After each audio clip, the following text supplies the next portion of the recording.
सकते हो। अगर आप चाहो तो आप बिल्कुल अपना कैलेंडर वैसा बना के निकाल सकते हो। क्रिकेट के आड़े नहीं आता।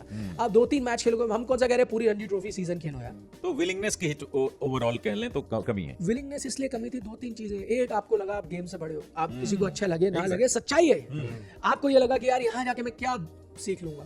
मैं समझ सकता हूँ कि हर आदमी को थोड़ा डाउन टाइम चाहिए, क्योंकि आपका इतना बिजी कैलेंडर होता है। और रोहित ने भी ये कहा था प्रेस कॉन्फ्रेंस में, सही बात कही थी कि भाई पहले के खिलाड़ियों की हम जो उदाहरण देते हैं उनका इतना फॉर्मेट नहीं था। लेकिन मैं यही कहता हूँ ना, अभी जिनमें से कई खिलाड़ियों को परेशानी आ रही थी, वो तो रिटायर फॉर्मेट है नहीं, 2 फॉर्मेट है बिल्कुल, उसमें भी वनडे तो हुआ ही नहीं पिछले साल बिल्कुल, तो एक टेस्ट ही रह गया। तो अगर आपका वही फोकस है उस कैलेंडर ईयर में, तो आप उसके कुछ डोमेस्टिक मैचेस खेलो। दूसरी बात, अगर आप मान लो आप 2 या 3 फॉर्मेट खेल भी रहे हो, तो बीसीसीआई कभी मना नहीं करेगा। अगर मैं वही आपको कहना चाहता हूँ ना कि बीसीसीआई का डिक्टेट होना ही नहीं चाहिए। आप कल फर्ज कीजिए आप यशस्वी जायसवाल लो या आप शुभमन गिल और चैंपियंस ट्रॉफी नहीं थी, फर्ज कर लो, ठीक है, इंग्लैंड आई थी T20 और ODI के लिए, मेरे रन नहीं आ रहे टेस्ट मैचेस में, तो मैं अगर उनको कह दूं कि यार उसके ठीक बाद इंग्लैंड का दौरा है, ये जो 2 T20 आई और ODI की सीरीज है वाइट बॉल, मैं ये नहीं खेलना चाहता। मैं चाहता हूँ मैं 3 या 4 रणजी ट्रॉफी मैच खेलूं, क्योंकि उसके ठीक बाद इंग्लैंड सीरीज है। आपको लगता है बीसीसीआई मना नहीं करेगी? आपको लगता है मीडिया आपकी आलोचना करेगी? नहीं करेगी, कोई नहीं करेगा।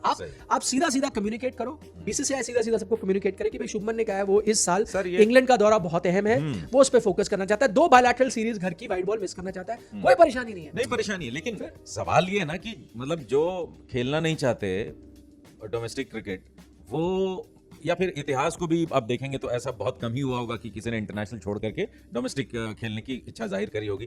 तो इनके पास तो एक बहाना भी है सॉलिड कि हम ऐसा क्यों करें। ये करेंगे नहीं सर, मतलब ये जैसा आपने कहा ना कि वो गेम से बड़े हो चुके हैं, गेम से बड़े हो चुके हैं वो लोग। अब आपने जैसे कहा कि बीजीटी में हीरो बन करके आते, या जो लोग आए थे उनका कितना वाहवाही हुई, ये लोग भी आते थे। इन्हें पता है भाई मैं विराट कोहली हूँ, मैं हीरो बन के आऊं या जीरो बन के आऊं, मैं रोहित शर्मा हूं, मैं हीरो बन के आऊं जीरो बन के आऊं, नाम इतना बड़ा बन चुका है ना कि कोई माई का लाल अभी हिला नहीं सकता जब तक मैं एक्टिव क्रिकेट खेल रहा हूं। लेकिन कहीं ना कहीं ये एहसास हुआ है कि आप हिलाए जा सकते हैं। हाँ, एहसास अच्छी बात है ना, हम चाहते हैं एहसास हो। नहीं, मैं आपको क्यों बता रहा हूँ ये, क्योंकि मुझे इस बात का अंदाजा हो गया था कि अब डोमेस्टिक क्रिकेट ही खेलेंगे। सिर्फ ये नहीं क्योंकि बीसीसीआई ने डिक्टेट दी है, जितनी जानकारी मुझे मिली है कुछ हद तक रोहित शर्मा, विराट कोहली से भी बात की जा चुकी है कि भाई आपके रन नहीं आ रहे हैं टेस्ट क्रिकेट में, और वो दिन दूर नहीं है कि हमें शायद कोई और खिलाड़ी को चुनना होगा।